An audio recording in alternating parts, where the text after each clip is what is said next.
Hello, it's Anna Hill here with the Farming Today podcast. This time, African swine fever continues to hit Spain. Could the outbreak have come from a research lab? We'll have more a little later. First this morning, all week we're talking to farmers with rare breeds of livestock. Today we're on the Isle of Lewis, where passionate rare breed crofter Paul Rowlston has spent years collecting and preserving rare breeds of Scottish livestock at the north end of the island. He shares his enthusiasm with tourists and locals when he opens the croft to paying visitors in the summer months, and he also runs a seasonal butchery which sells the meat produced by his stock. Nancy Nicholson joined Paul for a wander around the croft on a rather wild and windy morning. The first ones that come up to see us are Shetland geese. They're one of the rarest breeds of geese in Britain. The only natural Scottish breed of goose. The white ones are males and the black and white ones are females. We have them mainly because they're very, very rare, but also the eggs are fantastic. I'm hearing the sounds of a cockerel in the background. Oh yes, that would be the Scots dumpy chickens that we specialise in. They're a very rare breed of Scottish chicken, famous for having short legs. That's and why they're hiding. They're hiding. So windy here. Yes, windy and bleak. They only have legs that are an inch long. So when they're walking on the grass and everything, all you see is the feet and feathers, not actual legs. Can we peep into one of the sheds? We can, yes, definitely. This one's probably as good as any.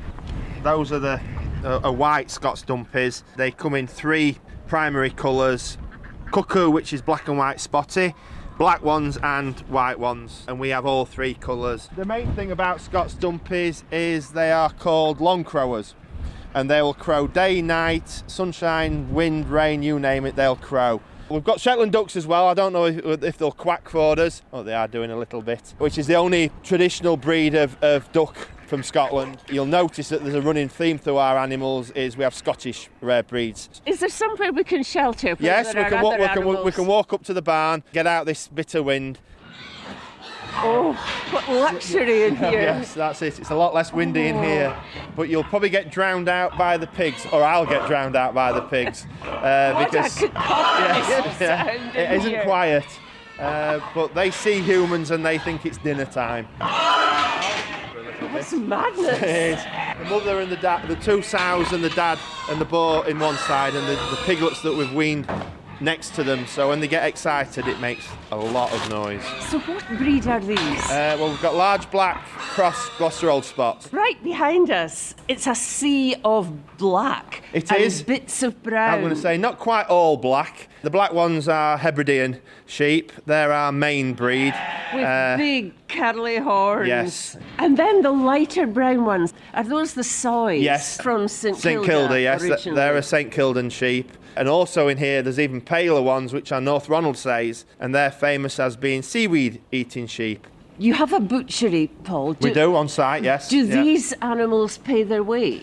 No, not particularly. Some years they balance the books, and that's about as good as it gets. It depends mainly, to be honest, on how much beef we put through the butchers. Last year we had 5 bullocks go through the butchers, and that made them pay for themselves. And the beef, of course, is the Shetland beef. The Shetlands, yes. And we're looking out at them. They're standing out there in the wind. Yes, they must be pretty hardy. They are very, very hardy. One of the main reasons for having them, other than the fact that obviously they're one of the Scottish breeds of cattle that are very rare, they will withstand anything our weather can throw at them. We're losing rare breeds regularly from British agriculture because they're not commercially viable. Crofter there, Paul Rowlston on the Isle of Lewis. Now, are you still searching for your perfect Christmas turkey? Despite the impact of avian flu, which has been devastating for some turkey farmers, the industry says there will not be a shortage this year. Poultry farms were hit so badly in 2022 that many farmers brought in contingency plans to cope with the possibility of the disease striking them. Among them was Mark Gorton, who runs traditional Norfolk poultry. He has dozens of free-range farms across East Anglia, growing chickens and turkeys. And this year he made some changes to cope with bird flu, which hit 2 of his farms. I joined him in the processing plant to hear how Christmas 2025 is shaping up. We're at the end of one of the production lines here, and we're making what we call our added value turkey products. We're making a stuffed turkey crown with bacon, lettuce and herbs and a special stock butter. We grow hundreds of thousands of turkeys for Christmas. I think this year one of our strategies has been to grow extra turkeys to what we need, just to try and help safeguard against any problems on the farms with the avian influenza. And how did you plan that this year?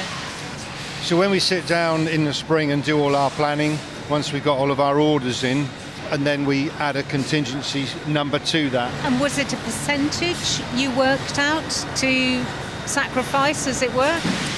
It's a percentage, yes. So when you sort of imagine that we're growing hundreds of thousands of birds, even a small percentage is a lot of extra turkeys. I know you had 2 farms this year which went down with avian flu.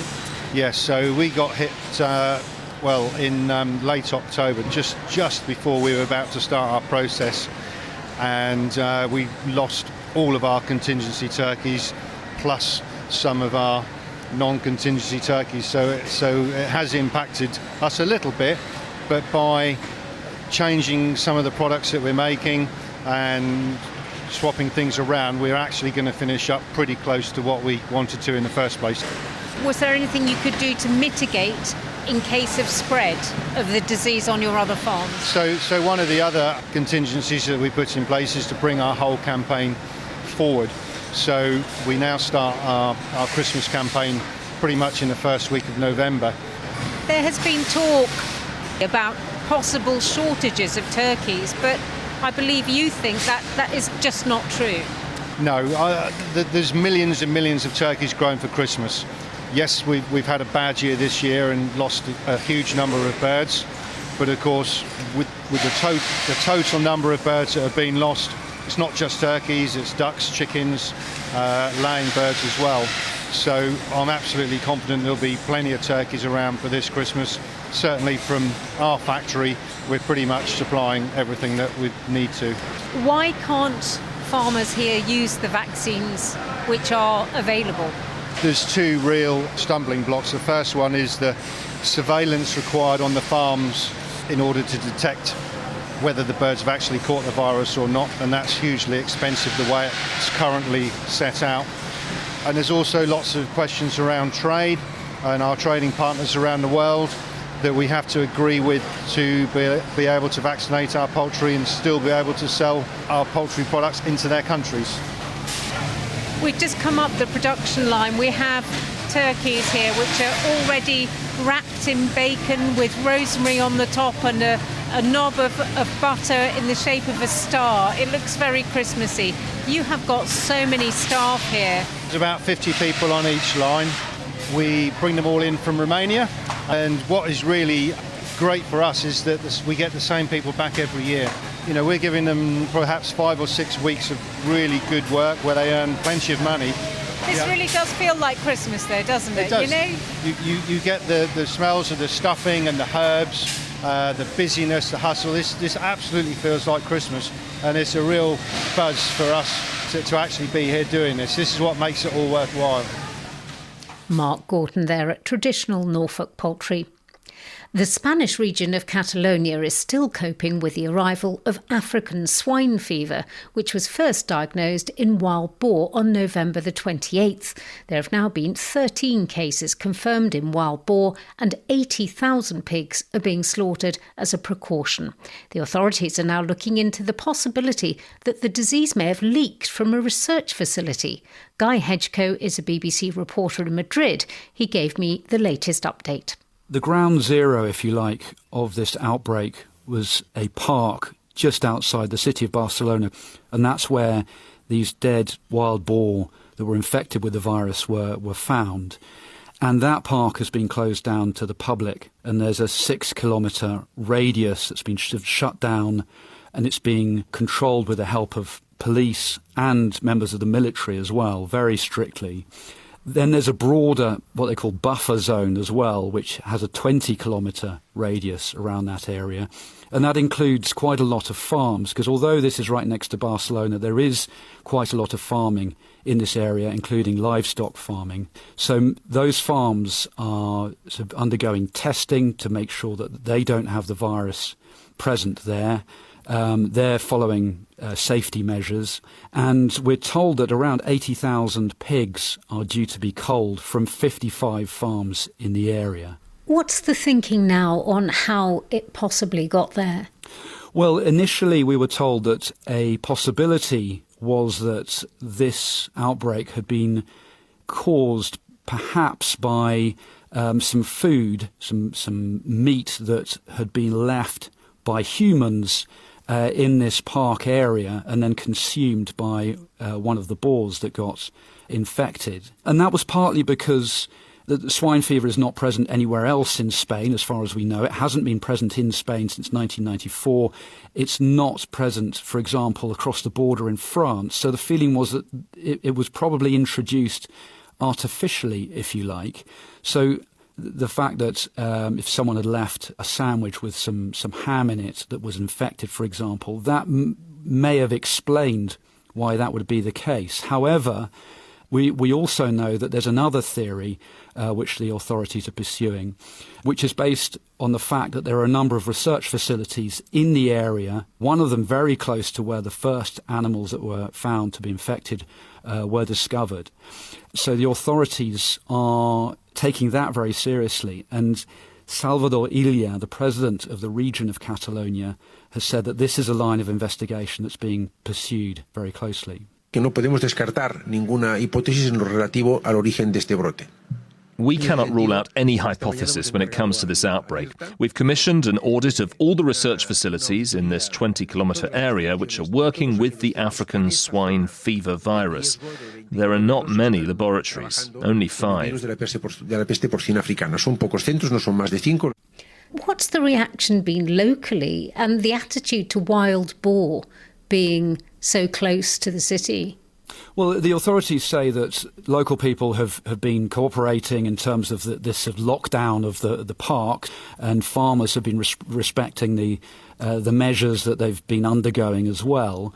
But this is an area that does have a lot of wild boar, and there are many places in Spain that have large communities of wild boar, and this is one of them. This park just above Barcelona, strangely enough, has a lot of wild boar, and there are certain times of the year when the boar, if they can't find enough food where they are up in this park, they will even come down and wander into sort of suburbs of Barcelona, and you'll see them wandering around at night on the streets or even going into rubbish bins, a bit like foxes do in the UK, for example. And the farming community in some areas is concerned about this, has been concerned about this for a while.